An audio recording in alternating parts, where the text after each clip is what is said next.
अकबर और बीरबल एक दिन अकबर के दरबार में कुछ दरबारी बीरबल से ईर्ष्या कर रहे थे। उन्हें लगता था कि बीरबल बिना किसी राजवंशी पृष्ठभूमि के दरबार में इतना ऊंचा स्थान पा गया है। ये गलत है। इनमें प्रमुख थे राजमंत्री ख्वाजा सलीम, सेनापति हकीम खान और पंडित चंद्रमोहन। तीनों ने मिलकर एक योजना बनाई, बीरबल की बुद्धिमत्ता को चुनौती देकर उसे दरबार से हटवाने की। अगले दिन दरबार में बादशाह अकबर ने घोषणा की, हम चाहते हैं कि हमारे दरबारी एक ऐसी पहेली सुझाए जिसे हल करने में चतुराई, तर्क और इंसानियत तीनों की जरूरत हो। जो इसे हल करेगा वही इस दरबार का सबसे बुद्धिमान कहलाएगा। तीनों षड्यंत्रकारी आगे आए और बोले, जहां पनाह, हम आपके लिए एक चुनौती लाए हैं। एक आदमी को बिना सजा दिए, बिना छुए और बिना डांटे कैसे दंड दिया जाए। पूरा दरबार चुप हो गया। यह बहुत अजीब सवाल था। बीरबल भी कुछ देर शांत रहा।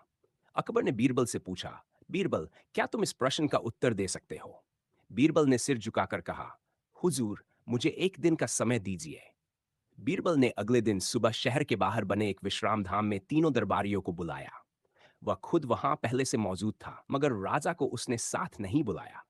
उसने वहां एक लकड़ी का बक्सा रखवाया और बक्से में तीन चिट्ठियां रखीं। जब तीनों दरबारी पहुंचे तो बीरबल ने कहा, यहां एक खेल खेला जाएगा। इस बक्से में तीन चिट्ठियां हैं। तीनों में से एक पर लिखा है दंड और दो पर लिखा है मुक्त।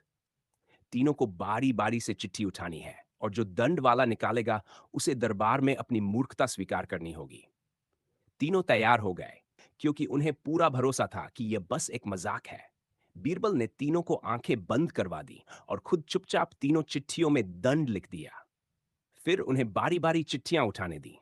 तीनों ने जैसे ही अपनी अपनी चिट्ठियां खोलीं, सब चौंक गए। सबके हाथ में दंड लिखा था। तीनों बोले, यह कैसे हो सकता है? तीनों के पास दंड? आपने हमें धोखा दिया।